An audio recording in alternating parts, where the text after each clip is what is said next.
when a corrupt government targets a single mother's farm. They have no idea she's a lethal Delta Force commander with the skills to bring their entire operation crashing down.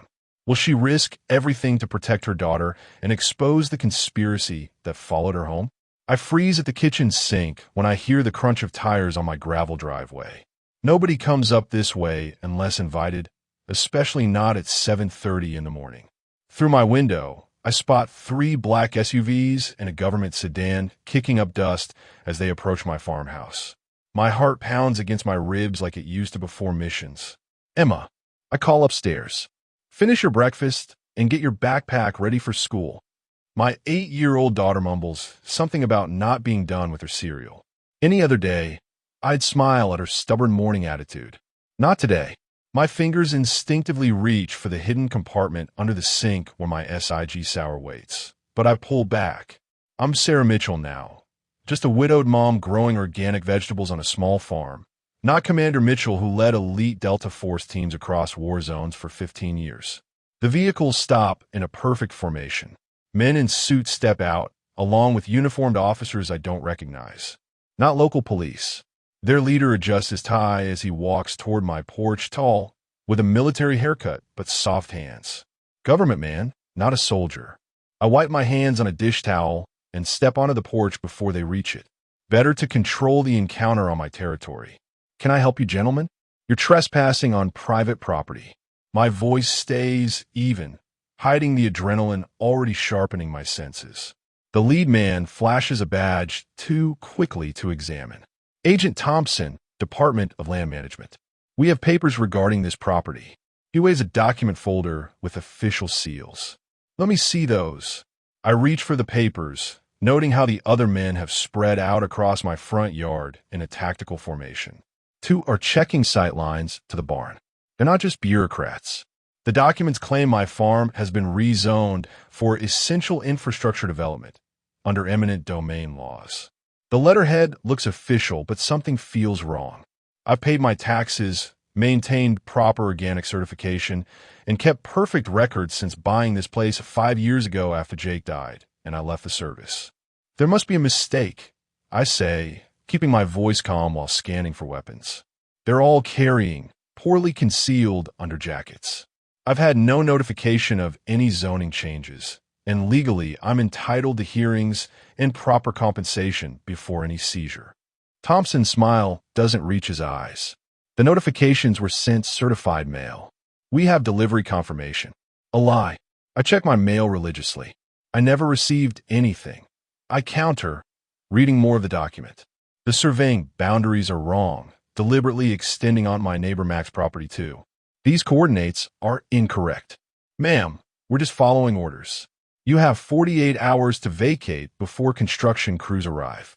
Thompson glances past me into the house. How many people live here? The question sends chills down my spine. He knows exactly who lives here.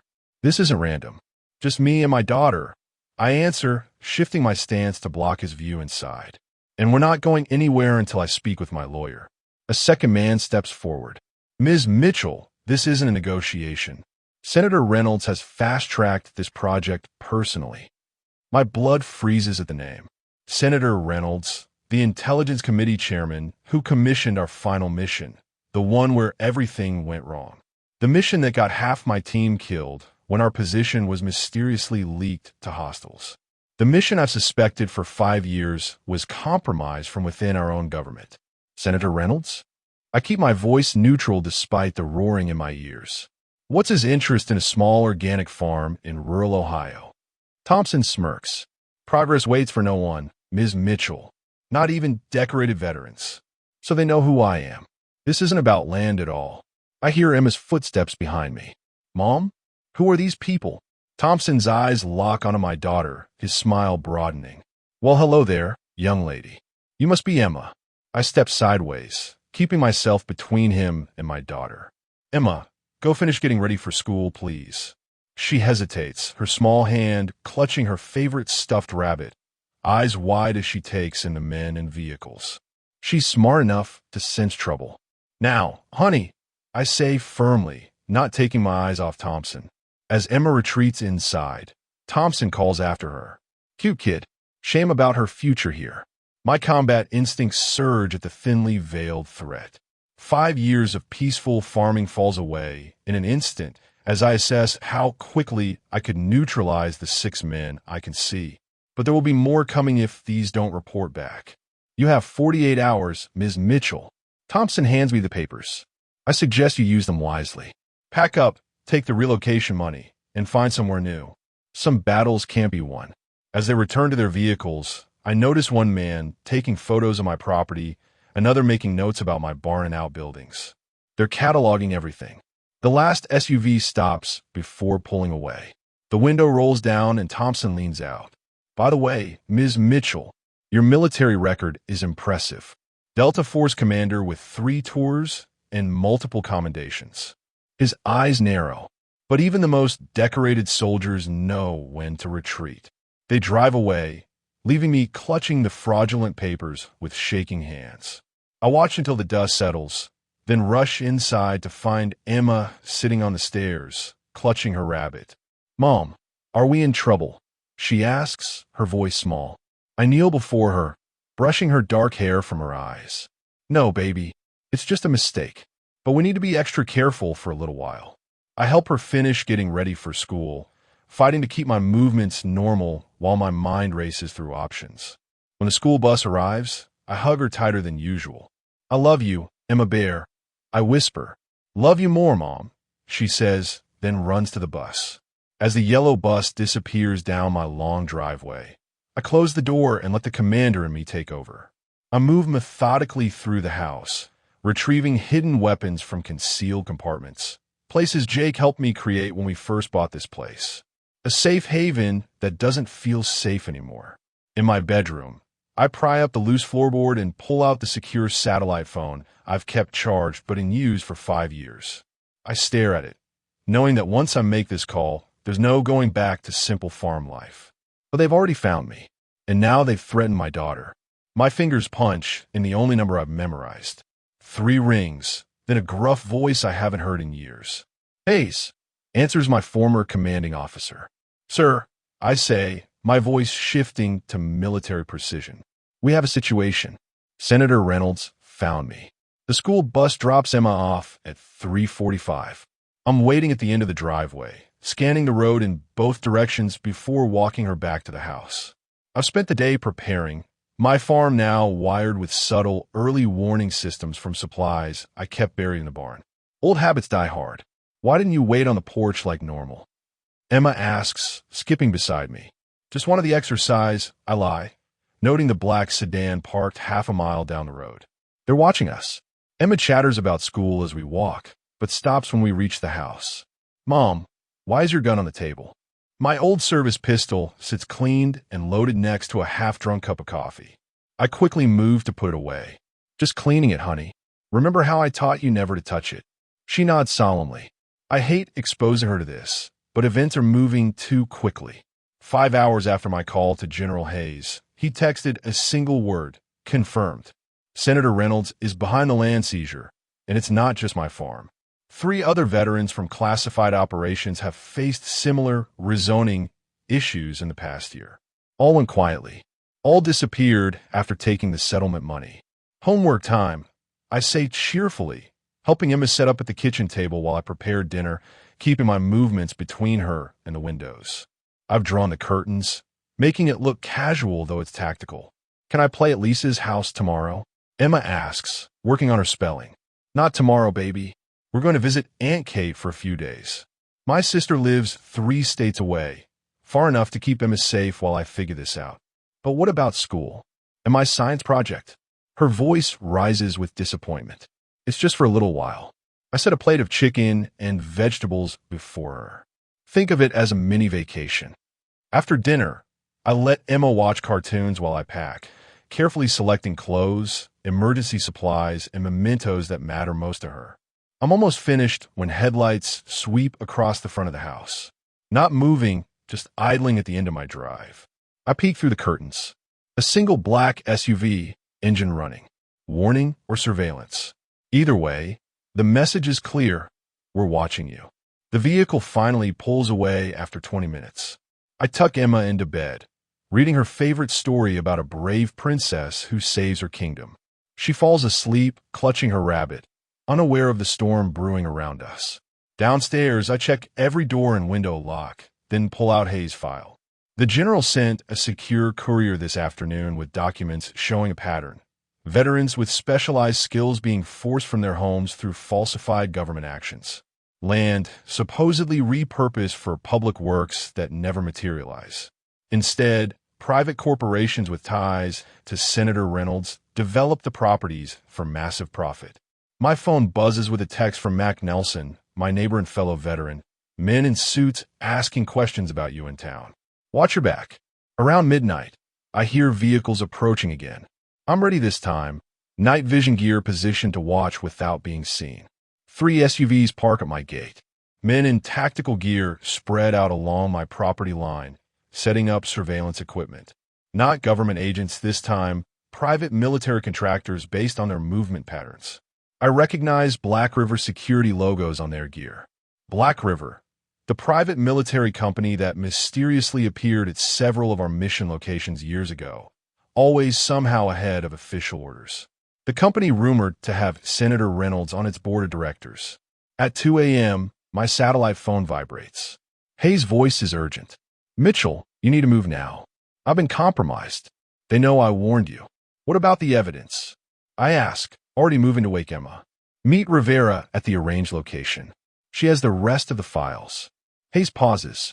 Sarah, they're not just after land. Reynolds is selling classified military intel through Black River. You were getting too close on that last mission. That's why they want you silenced. A crash echoes through the phone, followed by gunfire. Hayes, I shouted to the phone. Go dark. Trust no, the line cuts off. I race upstairs, gently shaking Emma awake. Baby, we need to go on our trip now. Right now. Her sleepy eyes blink in confusion. It's still nighttime, Mom. I know, but we're going to have an adventure. I help her into clothes, letting her bring her rabbit and backpack of treasures. Through my bedroom window, I spot more vehicles turning onto my road. We have maybe 5 minutes. I lead Emma to the hidden cellar beneath the pantry floor, accessing my emergency cache. Weapons, cash, false IDs Jake helped create years ago as a just-in-case we hoped never to use. I grab the go bags, already packed with essentials. Mom, you're scaring me. Emma whispers as I strap her into a small tactical vest, making it look like a game. It's okay to be scared, I tell her honestly, checking my weapons. But remember what I always say? Being brave doesn't mean you're not scared. It means doing what's right even when you are scared, she finishes, our family mantra. That's my girl. I kiss her forehead. We need to be very quiet now, like ninjas. We exit through the tunnel Jake and I built leading from the cellar to the woods behind our property. The cool night air hits us as we emerge from the hidden door built into what looks like an old tree stump.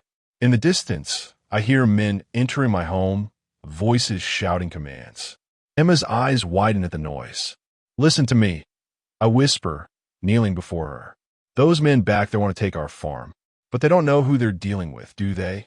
She shakes her head, a flash of determination breaking through her fear. You were a soldier, the bravest one. That's right. And now I need you to be my brave partner. We're going to play a very serious game of hide and seek. We move silently through the woods as flashlight beams cut through the darkness behind us. I hear dogs barking in the distance. They brought trackers. At the edge of my property, an unmarked dirt road winds through the forest. The old truck I've kept hidden under canopy cover waits, fueled and ready. I lift Emma inside, secure her, and start the engine. What about our house? My room, Emma asks as we pull away. I glance in the rearview mirror at the flashlights converging on our home. We'll come back, I promise. As we reach the main road, an explosion lights up the night sky behind us. They've set fire to my barn, the flames silhouetting the trees. Mom, Emma cries, turning to look. I grip the steering wheel tighter. Eyes forward, baby. Don't look back. Where are we going? She asks, tears streaming down her face. I check the mirrors for pursuit as we turn onto the highway. To find someone who can help us fight back. Emma clutches her rabbit tighter. Are the bad men going to find us again? I reach over to squeeze her hand, weighing truth against comfort before answering. They might try, but this time I'm not running away. The motel sign flickers in the pre-dawn darkness, casting strange shadows across Emma's sleeping face. She's curled up on the bed farthest from the door, still clutching her rabbit. We've driven through the night, switching vehicles twice using contacts from my old network. People who owe me favors. People who don't ask questions. I stand at the window, peeling back the edge of the cheap curtain just enough to watch the empty parking lot. 3 hours until I meet Rivera, the CIA operative Hayes connected me with before he went silent. My burner phone shows no messages. No news is good news in this game. Mom, Emma's sleepy voice makes me turn. Are we still playing the hiding game? I sit beside her on the bed, smoothing her tangled hair. Yes, but you're doing great. How about some breakfast? While Emma eats cereal from the vending machine, I clean my weapon and check our supplies. The motel television drones quietly in the background until a familiar name catches my attention. Fire at the Mitchell farm remains under investigation, the local news reporter says. Officials claim the blaze may have been set deliberately by the homeowner, who fled the scene with her 8-year-old daughter. I turn up the volume as images of my burning home fill the screen. The barn is completely destroyed. The farmhouse roof has partially collapsed. Local authorities are working with federal agents to locate Sarah Mitchell, who is wanted for questioning regarding suspicious activities. Anyone with information is urged to contact. I snap off the television before Emma can process what she's seeing. They're painting me as a criminal, setting the stage to justify whatever they do to us when they find us. That was our house, Emma whispers, milk dripping from her spoon. All my stuff, things can be replaced, I tell her, kneeling to meet her eyes. You and me, we're what matters. She nods bravely, but her chin trembles. Did the bad men burn our house? I hesitate, weighing how much truth an 8-year-old can handle. Yes, but that means they don't know where we are. That's good for our hiding game. At 8:30, I bundle Emma into our latest vehicle, an old pickup borrowed from one of Jake's Marine buddies who asked no questions when I showed up at his garage at 3 a.m. We drive to a busy shopping mall 40 miles from the motel. I need you to be my lookout, I tell Emma as we walk through the crowded food court. If you see anyone from our farm, the men in the black cars, you squeeze my hand 3 times. Can you do that? She nods solemnly, her eyes scanning the crowds with surprising intensity. She's adapting to our situation with a resilience that makes my heart swell with pride and ache with regret. Rivera chose this location well. Busy enough to blend in, multiple exits, difficult to isolate targets. I spot her immediately, mid-40s, reading a newspaper at a corner table, casual clothes that could belong to any suburban mom. Only her perfectly alert posture gives her away to trained eyes. I guide Emma to the table, sitting so my back is to the wall with clear sight lines to all entrances. Sarah Mitchell? Rivera asks without looking up from her paper. That's what my license says. I respond with a coded answer. She folds her newspaper, finally making eye contact. He spoke highly of you. I'm sorry about what happened. My stomach tightens. He's gone. Rivera nods, almost imperceptibly. His house exploded last night. Gas leak, according to the official report. Emma is watching a nearby family eat ice cream, seemingly distracted, but I know she's listening. Children always absorb more than adults realize. Who's your friend? Rivera asks, smiling at Emma. My daughter. Where she goes, I go. Rivera's expression softens slightly. I have a safe house. We can talk there. I need to know you're legitimate first, I say quietly. Hayes could have been compromised before he contacted you. Smart. Rivera slides a phone across the table. Call this number. It's Hayes' private line. The voicemail will answer with today's authentication code. I dial with one hand, keeping the other on my concealed weapon. A gruff voicemail answers. You've reached the wrong number. Today's forecast calls for Scarlet Thunder. I exhale slowly, recognizing our old mission code. She checks out. I tell Emma, who has been watching the exchange carefully. As we stand to leave, Emma suddenly squeezes my hand 3 times. Hard. I scan the food court and spot them immediately. Two men in casual clothes moving with military precision, talking into earpieces. Black River contractors, not government agents. We've been made, I whisper to Rivera. Without missing a beat, Rivera drops her coffee, creating a loud commotion as the cup shatters. In a momentary distraction, we slip into the service corridor she's already scouted as an escape route. How do they find us? I demand as we hurry through the back passages of the mall. They're tracking your daughter's stuffed rabbit, Rivera says. I stop cold. What? It's standard Black River procedure for high-value targets with children. Plant a tracker in a toy the child won't abandon. My mind flashes to Thompson's, eyes locking onto Emma's rabbit during our first encounter. They've been planning this from the beginning. I kneel before Emma. Honey, I need to check something on Mr. Hoppy. She reluctantly hands over the well-loved rabbit. I feel along the seams until I find it. A small hard lump inside the stuffing. I cut the stitching with my pocket knife and extract a tiny tracking device, no bigger than a button battery. I'm sorry, I tell Emma, returning the rabbit minus the tracker. The badman put something inside Mr. Hoppy to find us.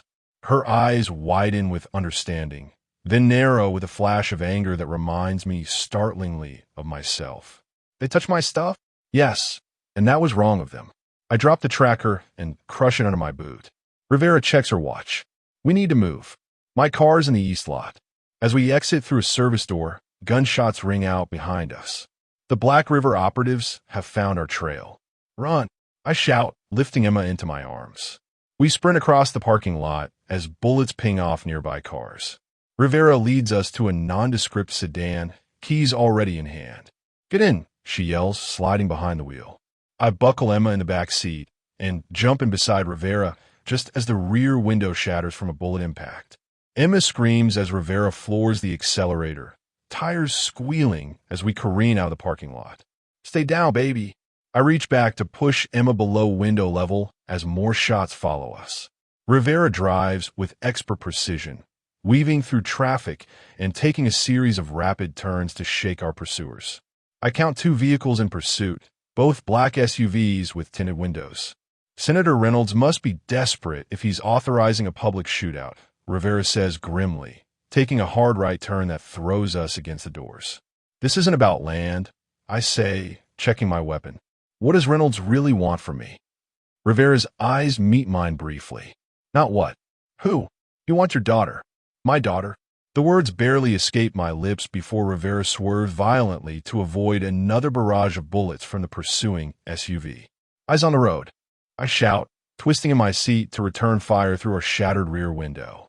My first shot takes out the lead vehicle's front tire, sending it spinning across the highway divider. The second SUV falls back, momentarily cautious. What does Reynolds want with Emma?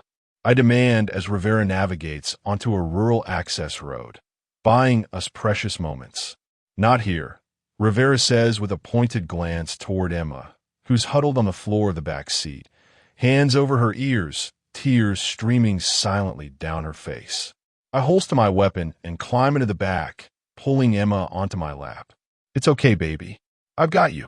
You shot that car, she whispers, her voice shaking. Like in a movie. Sometimes real life gets scary, I tell her honestly, but I will always protect you. Rivera drives for nearly an hour, using back roads and switching vehicles again at a prearranged location, an abandoned gas station where a weathered pickup truck awaits with new plates. As dusk falls, we arrive at what appears to be a hunting cabin deep in the woods. The rustic exterior hides a surprisingly modern interior with reinforced doors, encrypted communication equipment, and surveillance systems monitoring the surrounding forest. CIA safe house, Rivera explains, activating security protocols. Off the books. Only 3 people know it exists. And 2 of them are in this room, I guess, settling Emma on a worn but clean sofa with a rabbit and a granola bar from our supplies.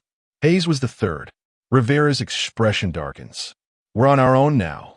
Once Emma is distracted with a puzzle book found in the cabin, Rivera leads me to a small office and closes the door. Talk, I demand. Why does Reynolds want my daughter? Rivera pulls out a secure laptop. What do you know about Project Genesis? The name hits me like physical blow. Classified Genetic Enhancement Program. Experimental treatments for special operations soldiers. Jake was part of it before we met. Your husband didn't just participate, Rivera says, typing rapidly to access encrypted files. He was their greatest success. Enhanced strength, speed, healing, cognitive processing. The perfect soldier. My mind races back to how quickly Jake recovered from injuries, how he could go days without sleep on missions, his uncanny ability to process battlefield information. The program was officially shut down after concerns about ethical violations, Rivera continues. But Reynolds kept it going privately through Black River, selling enhanced soldiers to the highest bidder. Jake got out, I say defensively. He left the program before we had Emma. Rivera looks up from her screen, eyes meeting mine with unexpected sympathy. Sarah, he never left the program. The enhancements altered his DNA, changes that could be passed to his children. The room seems to tilt around me. You're saying Emma has inherited some of his enhancements, yes. Maybe all of them. Reynolds has been monitoring your family for years, waiting for the right moment to acquire her. Acquire? Rage rises in my throat. She's a child, not a weapon. To Reynolds, she's the next generation of the program. Natural born with the enhancements, no side effects. The perfect prototype. I think of Emma's unnaturally quick reflexes, how she rarely gets sick, her ability to remember conversations word for word. Things I'd attributed to good genes or luck. Hayes figured it out, Rivera says. He was investigating Reynolds when he discovered the connection to your family. That's why he reached out, and they killed him for it. I paced the small room, mind racing. The farm seizure was just an excuse to flush us out. Exactly. They wanted you desperate, on the run, with nowhere to turn. Easier to grab Emma and make you both disappear. A horrible thought strikes me. Jake's accident 5 years ago. Rivera nods grimly. No accident. He was getting too close to exposing Reynolds. They eliminated him and would have taken you both in, but you disappeared too quickly, changed identities. My legs weaken, and I sink into a chair. 5 years of believing Jake died in a training accident, of building a new life to keep Emma safe, all while the threat lurked in the shadows. I have something you need to see, Rivera says, turning the laptop toward me. The screen shows security footage from what appears to be a high-tech medical facility. Children in hospital gowns perform physical tests while men in lab coats take notes. Some of the children move with unnatural speed or strength. Others sit at computers, solving complex equations. This is Reynolds' private research facility, Rivera explains. Black River's real headquarters. He's been collecting children with genetic markers similar to Emma's. Some from willing parents, others not so willing. Horror washes over me as I watch these children, these experiments, going through their paces like trained animals. Where's this place? I ask, my commander's mind already formulating attack scenarios. About 60 miles from here, heavily guarded.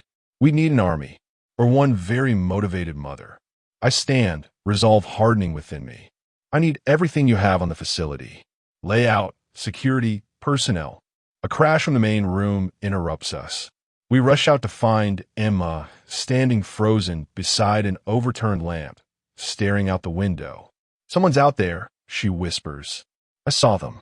Rivera and I exchange alarm glances. I draw my weapon while Rivera checks the security monitors. Nothing on the cameras, she says, frowning. Emma, are you sure? I begin, but the cabin's lights suddenly cut out, plunging us into darkness. Power's been cut, Rivera whispers, drawing her own weapon. They found us. Emergency lights flicker on, casting an eerie red glow throughout the cabin. Outside, I hear the faint crunch of footsteps on forest debris. Emma, come here, I order quietly, and she runs to my side. Remember our hiding game?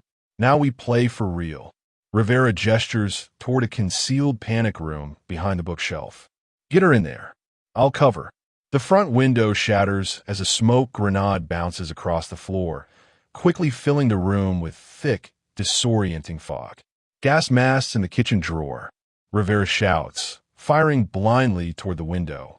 I grab Emma and rush toward the kitchen, keeping low beneath the smoke. As I reach for the drawer, the back door bursts open and tactical officers in full gear storm in. Down! Everybody down, they shout. I push Emma behind me, weapon raised, when a familiar voice calls out. Hold your fire. That's Mitchell. Through the smoke steps a face I haven't seen in 5 years. Captain Marcus Reed, my former second-in-command. Commander, he asks, lowering his weapon slightly. Is it really you? Before I can respond, Rivera emerges from the smoke, gun trained on Reed. Sarah, don't trust him. He works for Black River now. Reed's men swivel their weapons toward Rivera. She's the traitor, Commander. She's been feeding you false information. Reynolds sent us to extract you and Emma safely. Emma clings to my leg, terrified and confused as I stand in the middle with my weapon moving between Rivera and Reed, suddenly unsure who to trust. Mom, Emma's voice trembles. Who are the good guys? My weapon shifts between Rivera and Reed as smoke swirls around us. Trust no one. That was Hayes' final warning before he died. Mom, Emma tugs at my shirt. The bad men are getting closer. She's right. While we stand frozen in this standoff, more vehicles are arriving outside. Sarah, we trained together for 8 years, Reed says, hands slightly raised. Your call sign was Phantom 6. You saved my life in Kandahar when that building collapsed. It's really me. Don't listen, Rivera counters. They've gotten to him. Black River turns operatives by threatening their families. Reed's jaw tightens. That's Rich coming from a CIA double agent. Check her phone, Commander. She's been reporting your location every step of the way. My mind races through options as Emma presses herself against my leg. I can't risk her in a firefight. Everyone lower your weapons, I order with my commander voice. Emma needs to get out of here safely. That's the priority. Agreed, Reed says, signaling his team to lower their guns. We have a secure vehicle. So do I, Rivera insists. Don't trust him, Sarah. I'll make my decision. Reed, have your men escort Rivera outside. Disarm her, but don't harm her. We'll all leave together and sort this out somewhere safer. Reed hesitates, then nods. 2 of his men approach Rivera cautiously. You're making a mistake, she warns as they take her weapon. Maybe, I admit, but I'm choosing the option least likely to get my daughter killed in the next 5 minutes. As Rivera is escorted out, I kneel beside Emma. We're going with this man. He used to work with Mommy a long time ago. Is he a good guy or a bad guy? She asks, studying Reed with suspicious eyes. We're going to find out, I tell her honestly. But right now, he's helping us get away from the people shooting at us, and that's good enough. Reed leads us through the woods to a waiting tactical vehicle. 2 more Black River operatives stand guard, heavily armed. Commander Mitchell, one nods respectfully. The recognition from Reed's team seems genuine, not the behavior of men sent to kill us. Rivera is secured in the back of the vehicle, hands zip-tied, but otherwise unharmed. I guide Emma into the middle row and sit beside her, keeping my weapon ready across my lap. Head for checkpoint Delta, Reed orders the driver, and watch for tails. As we speed away from the cabin, I watch explosions of gunfire erupt where we just stood. Another team has arrived, definitely hostiles this time.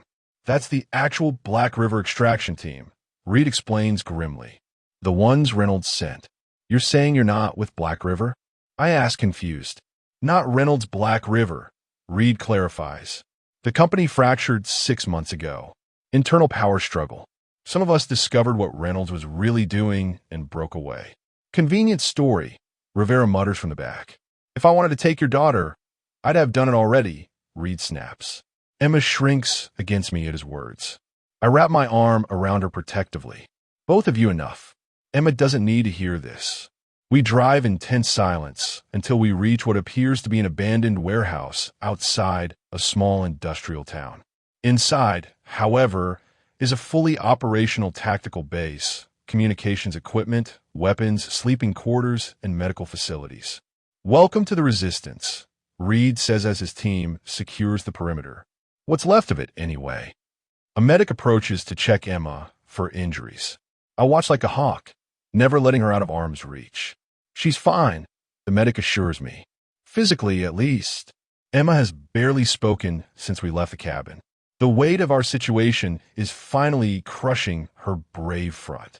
I want to go home, she whispers as I tuck her into a cot in a corner we've made private with hanging blankets. I know, baby. I smooth her hair back. I'm working on it. But our home is gone. The bad men burned it. Her lower lip trembles. Where will we go? I have no answer that won't sound like another lie, so I just hold her until she falls into exhausted sleep. While I'm certain she won't wake, I join Reed in the command center where he's interrogating Rivera. Her hands remain bound, but she sits with the confident posture of someone not truly captured. Start talking, I demand. Both of you. No more half-truths. Reed unrolls a set of blueprints on the table. This is Reynolds' main research facility. Officially, it's a pharmaceutical company. Unofficially, it's where they're developing the next generation of enhanced soldiers. Using children, I add coldly. Not just any children, Rivera interjects. Children of the original Genesis participants. Like Emma. Reed nods reluctantly. Hayes figured it out first. He contacted me, then Rivera, building a team to take Reynolds down. Why should I believe either of you? I demand. Reed pulls out a tablet and plays a video message. Hayes appears on screen, looking exhausted. Sarah, if you're seeing this, I'm already dead, he begins. Everything I've told you about Reynolds is true, but there's more. He's not working alone. There's a network of powerful people funding his work. They call themselves the Delphi Group. Hayes continues, explaining how the Delphi Group has infiltrated multiple government agencies, manipulating policy to protect their interests while funding Black River's genetic research. Trust Reed and Rivera, Hayes concludes. They've both been deep undercover for years. One in Black River, one in CIA. They're the only allies you have left. The video ends, leaving me staring at the blank screen in shock. You're both undercover? I look between them. Working together? Not exactly, Reed admits, untying Rivera's restraints. We're working toward the same goal through different channels. We didn't know about each other until Hayes connected us last month. The cabin standoff was staged. I realize, to convince whoever was watching that you're enemies. Necessary theater, Rivera confirms, rubbing her wrists. We needed to extract you without revealing our alliance. The pieces click into place. The attack on the cabin wasn't a coincidence. You leaked our location deliberately. Reed has the decency to look apologetic. We needed Reynolds to commit his forces where we could control the situation. You used my daughter as bait, I say, my voice deadly quiet. To save dozens of other children, Rivera counters. Emma was never in real danger. We had snipers covering every approach. My fist connects with Reed's jaw before I can stop myself. He staggers back, but doesn't retaliate. I deserve that, he admits, touching his split lip. You deserve worse, I snarl. Emma is traumatized. Our home is destroyed. Hayes is dead. All for your grand plan. Not our plan, Reed says quietly. Hayes, this was always his endgame. Use the one person Reynolds wants most to draw him into the open. My daughter is not a pawn, I say through clenched teeth. No, Rivera agrees. She's the queen, the most powerful piece on the board. Reynolds will risk everything to get her. And that makes him vulnerable, Reed adds. For the first time, we can hit him where it hurts. I stare at the facility blueprints, military training already identifying entry points and security weaknesses. How many children are in there? I ask finally. 17, Rivera answers. All under 12 years old. All showing signs of genetic enhancement. And the security? Extensive, Reed says. Private military contractors, former special forces. Some are our colleagues once. What's your plan? Reed and Rivera exchange glances. We have the element of surprise, Reed explains. They think we're still fighting each other, and they don't know about this base. But most importantly, Rivera adds, they don't know what you're really capable of, Sarah. I narrow my eyes. What does that mean? Rivera slides a file across the table. Inside are medical reports. My medical reports for my time in Delta Force. You were part of Genesis 2, she says softly. Phase 2. They didn't just enhance the men. The medical file trembles in my hands as 15 years of unexplained memories suddenly make sense. The special vitamins during training, the classified medical procedures disguised as routine checkups, my impossible recovery after taking 3 bullets in Fallujah. That's not possible. I whisper, but deep down, I've always known something wasn't normal about my physical abilities. I never consented to genetic modification. None of you did, Rivera says gently. They disguised it as standard military medical treatment. Only the highest levels knew the truth. Jake knew, Reed adds. He figured it out near the end. That's why he wanted you both to disappear after Emma was born. I think of my daughter sleeping nearby, carrying genetic modifications from both parents. No wonder Reynolds wants her. Does Emma show signs? I ask, dreading the answer. Her school records indicate exceptional athletic ability and cognitive processing, Rivera confirms. Nothing that would raise alarms, just a very gifted child. I close the file, my decision made. I'm getting those children out. All of them. That's suicide, Reed protests. Even with your enhancements, the security is too heavy. I didn't say I was going alone. I point to the blueprint. You have resources. Rivera has intelligence. I have tactical experience. Together, we can do this.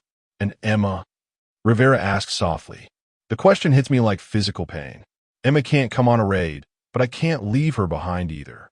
There's no safe place, not anymore. I need to make a call. I say finally. 20 minutes later, I sit beside Emma's cot, gently waking her. Baby, there's someone here to see you. She rubs her eyes and sits up, then freezes in disbelief. Aunt Kate, my sister, rushes forward, gathering Emma in her arms. Hey, Pumpkin. I watch them embrace, gratitude and guilt warring inside me. Kate came immediately when I called, driving through the night to reach us. You'll go with Aunt Kate for a few days, I explain to Emma. She'll keep you safe while I finish dealing with the bad men. Emma's face falls. You promised we'd stay together. I know, and I hate breaking that promise. I sit beside her, taking her small hands in mine. But this is the only way to make sure the bad men never bother us again. Are you going to hurt them? She asks with eerie perception. I choose my words carefully. I'm going to stop them from hurting other children. Children like you. She studies my face with those intelligent eyes that see too much. There are other kids the bad men want. Yes, and I'm the only one who can help them. Emma is quiet for a long moment, then reaches for Mr. Hoppy, her stuffed rabbit. Take him with you, she says, pressing him into my hands. He's brave, and he'll keep you safe. My heart breaks at her gesture. I can't take your rabbit, baby. He's not just a rabbit, she insists. Dad gave him to me. He said Mr. Hoppy has special powers. I blink back tears, accepting the worn toy. Then I'll definitely bring him back to you. Along with me.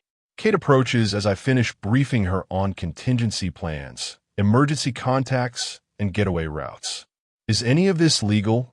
She whispers, glancing around at the military operation surrounding us. No, I admit.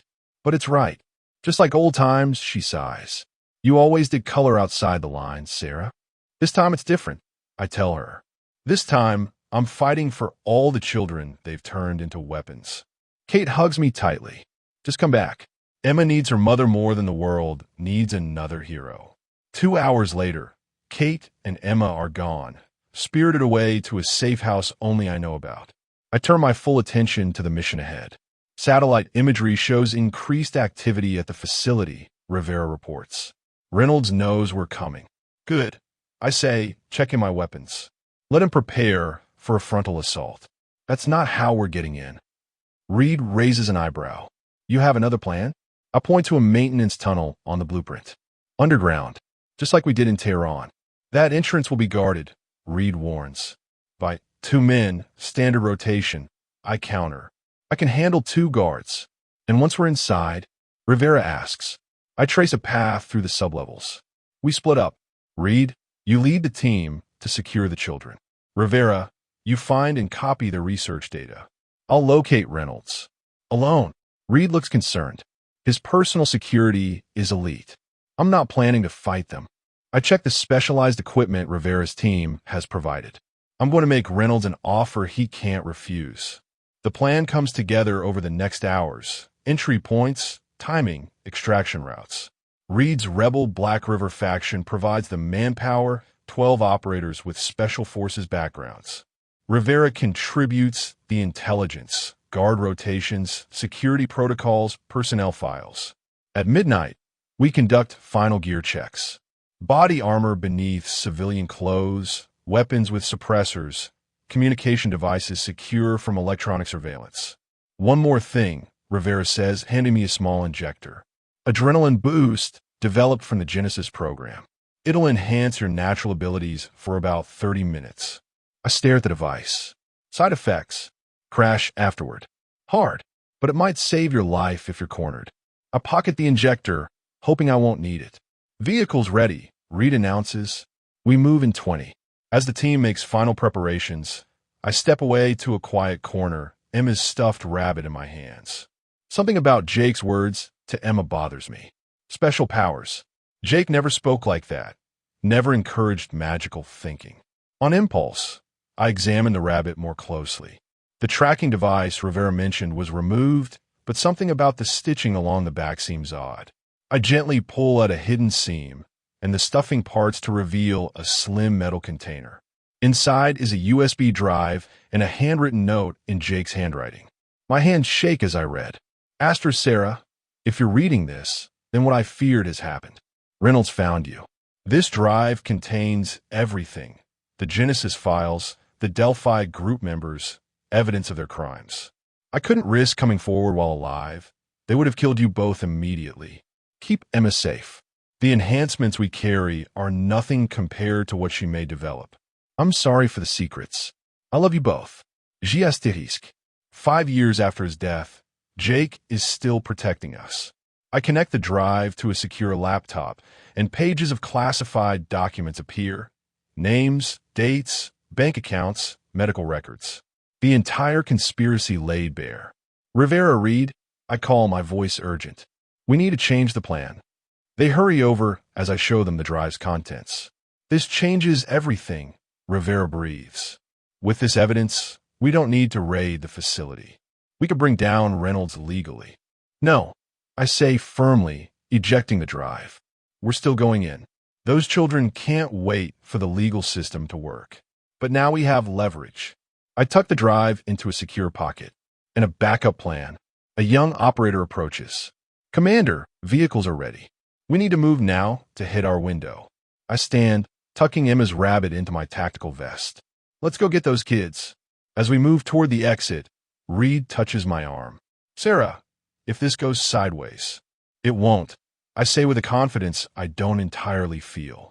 But if it does, he persists. What should we tell Emma? A pause, the weight of what we're about to do suddenly overwhelming. 17 children waiting for rescue. A conspiracy reaching into the highest levels of government. And my daughter, carrying a genetic legacy she doesn't understand. Tell her, I say finally, that her mother kept her promise. Tell her I stopped the bad men. The night air is cool as we load into unmarked vans. I check my weapon one final time, feeling the commander I once was merging with the mother I've become. Reynolds doesn't know what's coming for him. Reed says beside me. I think of Jake's sacrifice, Hayes' death, my burning farmhouse, and Emma's frightened eyes. No, I agree, my resolve hardening like steel. He really doesn't.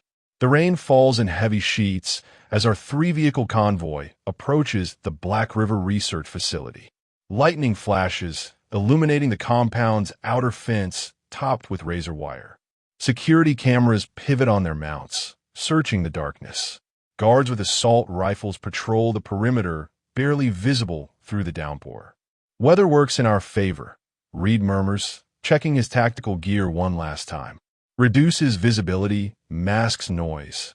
I nod, feeling the weight of Emma's rabbit tucked into my vest. My daughter is miles away with Kate, but this stuffed animal and the secret drive it contained feel like she's still with me, lending me strength. 2 minutes to entry point, our driver announces. Rivera distributes earpieces to the team. Channel secure. Check in by number only. The 12 operators acknowledge in sequence. All former special forces, all betrayed by Reynolds in some way. Their motivation is personal, just like mine. Remember, I tell them as we prepare to move, these children have been subjected to experiments their entire lives. They may be frightened, confused, even hostile. Approach with caution, but they are not the enemy. They're the mission. The vehicles stop in a wooded area half a mile from the facility. From here, we proceed on foot through the rain-soaked forest. Guard rotation in 60 seconds. Rivera reports through the comm, stick to the schedule. We move silently through the trees, using the storm for cover. I take point, leading 2 operators toward the maintenance tunnel, while Reed and Rivera split off with their teams to create diversions at opposite ends of the compound. The tunnel entrance is disguised as a drainage culvert, partially hidden by overgrown vegetation. As predicted, 2 guards stand watch, miserable in the downpour, more concerned with staying dry than maintaining vigilance. I signal my team to hold position, then advance alone, using the darkness and rain as cover. The first guard doesn't see me until I'm already behind him. One precise strike to the pressure point at the base of his skull, and he collapses silently. The second guard turns at the slight noise, but too late. My hand clamps over his mouth as I apply pressure to his carotid artery. Seconds later, he joins his companion in unconsciousness. Clear, I whisper into my comm. My team advances. We zip tie and gag the guards, then drag them into the culvert. One operator works on the electronic lock while the other stands watch. Diversion teams in position. Reed's voice crackles through the earpiece. Ready on your mark, Rivera confirms. The lock clicks open, revealing a narrow concrete tunnel lit by dim emergency lights. Mark, I command. Immediately, explosions rock the far side of the compound. Alarms blare as security forces rush to respond to what they believe is the main attack. We're in, I report, leading my team into the tunnel. Proceed to Phase 2. The maintenance shaft connects to the facility's sublevels, giving us access to the entire building through service corridors and ventilation ducts. According to the blueprints, the children are kept on the 3rd sublevel in what's labeled as developmental research. We encounter 2 technicians in the first junction room. They reach for alarm buttons, but fall to silent tranquilizer darts before their fingers find the switches. Control room ahead, my point man whispers. Through the narrow window in the door, I can see 3 security officers monitoring camera feeds, their attention focused on the diversionary attack outside. I remove a small device from my pocket, a specialized EMP that will temporarily disable electronics in a limited radius. Slipping it under the door, I trigger the device, plunging the room into darkness as monitors and communications equipment fail. Before the guards can react, we burst in, subduing them with practiced efficiency. One reaches for his sidearm, but freezes when my knife presses against his throat. The children, I growl. Where are they? I don't know what you're talking about, he stammers. I press harder, drawing a thin line of blood. Genesis Project kids. Where? Fear wins out. Section D, East Wing. Keycard access only. I take his keycard and zip tie him with the others. At the security console, I access the building schematics, confirming the location. Rivera, I report, uploading facility layout to your tablet. Data center is on sublevel 5. Copy that, she responds, her voice tight with tension. Heavy resistance in the north corridor. Reed's team is pinned down. Stick to the plan, I order. We've got the interior route mapped now. We move through the service corridors, avoiding main hallways where security teams rush to respond to the diversions. The facility is massive, a labyrinth of research labs, medical rooms, and offices. Halfway to Section D, my comm crackles. Commander, be advised. Reed's strained voice comes through. Reynolds isn't on site. Repeat, primary target is not present. My stomach drops. The entire plan hinged on confronting Reynolds directly, using Jake's evidence as leverage. Confirmed sighting in Washington, Rivera adds. He's at the Capitol for a closed Intelligence Committee meeting. I process this setback quickly. Mission continues. Children are priority 1. We reach the entrance to Section D, a sterile white corridor with reinforced doors bearing biometric locks. The guard's key card gets us through the first security checkpoint, but the inner doors require fingerprint and retinal scans. I need alternatives, I tell my team. The explosives expert examines the lock. I can breach it, but it'll trigger every alarm in the building. Wait, I say, spotting something. Air duct access. Above us, a ventilation shaft large enough for a person to navigate runs the length of the corridor. I boost myself up, removing the grate, and pull myself into the cramped space. I'll find another entry point. I whisper into my comm standby. The shaft is barely wide enough for my shoulders, forcing me to army crawl through dust and cobwebs. After 30 feet, I spot another grate below me. Through the slats, I can see what appears to be a dormitory. Small beds arranged in rows, each occupied by a sleeping child. My heart pounds as I count 17 small forms. The children we came for. As I watch, a door opens and a woman in a lab coat enters, accompanied by 2 armed guards. The children immediately sit up in their beds, moving with unnatural synchronization. No talking, no complaining, just immediate compliance. They've been trained like soldiers. The woman checks a tablet. Subjects 7 report to medical. Subjects 3 and 12 to training. The rest of you, classroom time.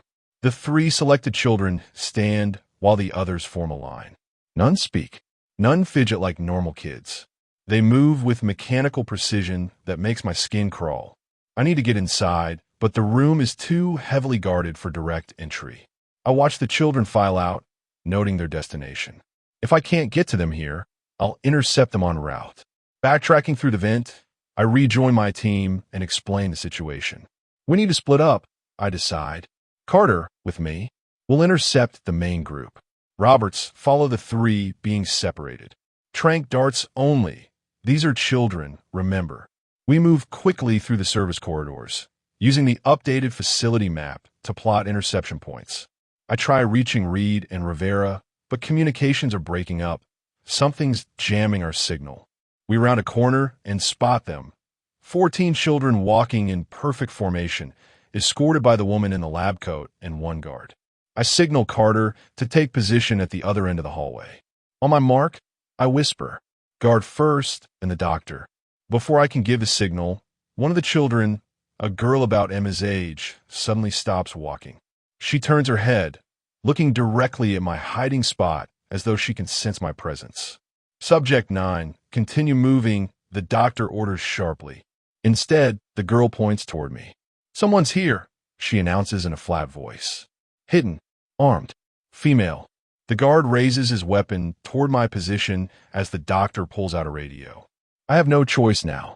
I step into the open, hands raised. Don't shoot, I say calmly. You'll hit the children. The guard hesitates, giving Carter the opening he needs. A tranquilizer dart hits the man's neck, and he crumples to the floor. The doctor backs away, pulling a small girl in front of her as a shield. Stay back, she shouts, pressing a panic button on her bracelet. Alarms immediately blare throughout the facility. Let her go, I demand, weapon trained on the doctor. The children stand perfectly still, watching with eerie detachment. The girl who sensed me, Subject 9, tilts her head curiously. You're like us, she says, but older. Before I can respond, the facility shakes with a massive explosion. Emergency lights flash as the sprinkler system activates. Rivera, report. I shout into my comm. Her voice comes through broken by static. Data, downloaded, but security, compromised. Self-destruct, initiated. My blood runs cold. The facility is going to blow, with 17 children still inside. Everybody move. I shout as another explosion rocks the building. Ceiling tiles crash down, and emergency sirens wail through the corridors. Carter, secure the doctor. As Carter subdues the panicking scientist, I face the children who stand motionless despite the chaos erupting around them. We need to leave this building right now. I tell them firmly but gently. It's not safe here. They stare at me blankly, unresponsive to the obvious danger.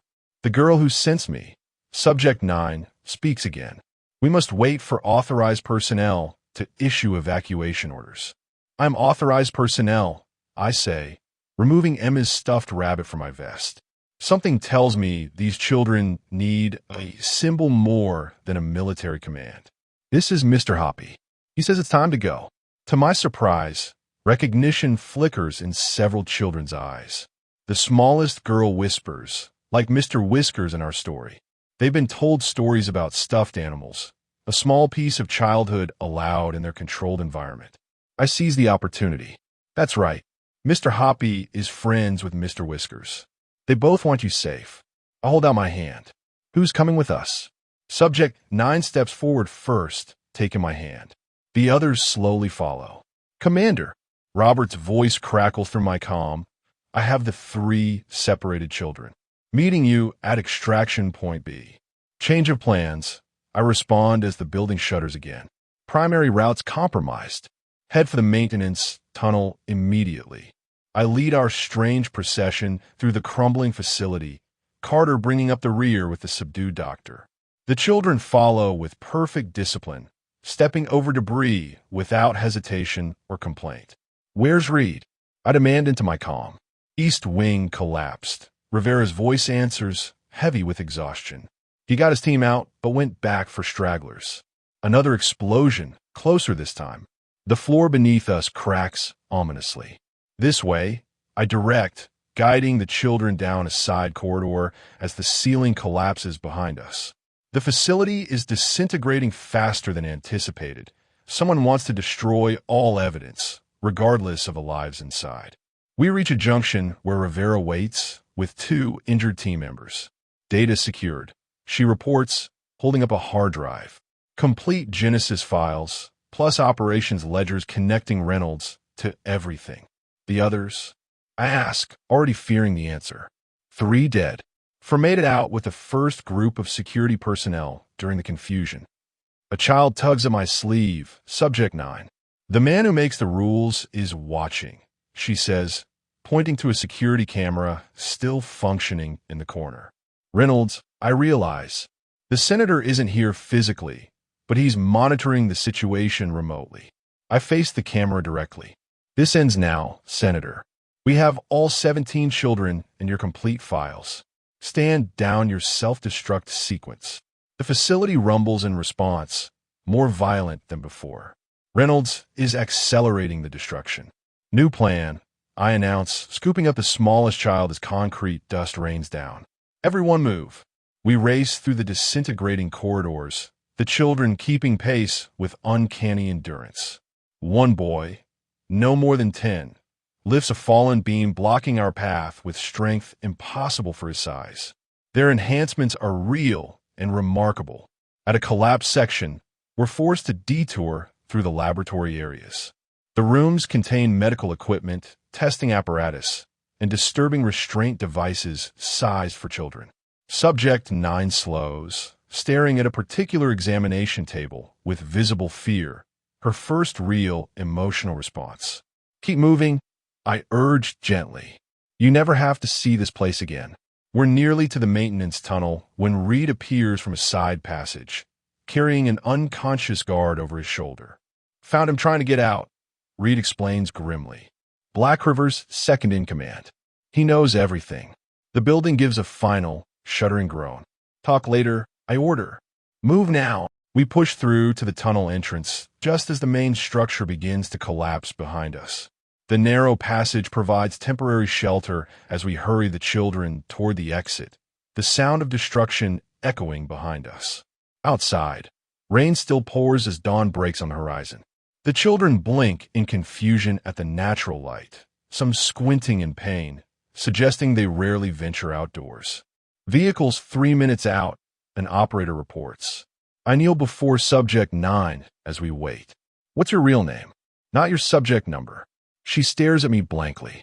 Subject 9 is my designation. You had a name before, I insist gently. Before they brought you here. She closes her eyes, concentrating hard. Lily, she whispers finally. I think my name was Lily. The other children watch this exchange with awakening curiosity. One by one, they begin to remember David, Michael, Sophie, Anna, names instead of numbers. As our extraction vehicles arrive, Rivera approaches with her satellite phone. We need to move quickly. Reynolds will have damage control teams en route. What about your evidence? I ask. The hard drive and Jake's files? Already uploaded to secure servers and major news outlets, she confirms. Reynolds was on camera at the Capitol when the story broke. FBI has him in custody now. The entire Delphi group is scrambling. Relief floods through me, but it's not over yet. The Black River commander regains consciousness, struggling against his restraints. You think this changes anything? He spits. There are other facilities, other children. Reed shoves him roughly into a separate vehicle. And now we know where to look. As we load the rescued children into transports, Subject 9, Lily, tugs at my hand. Are we going to a new facility? She asks, her voice small but hopeful. I shake my head firmly. No more facilities. We're finding your families. What if we don't have families? A boy asks.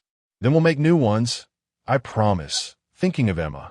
People who will love you for who you are, not what you can do.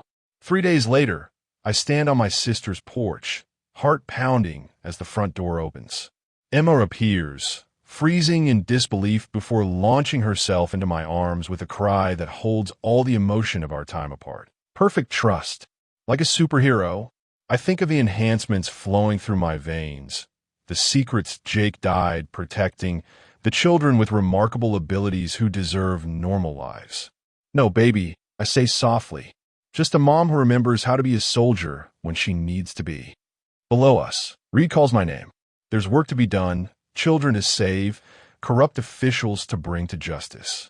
But for this moment, in a treehouse with my daughter and a child I've helped free, I am exactly where I need to be, straddling two worlds and finally at peace with both.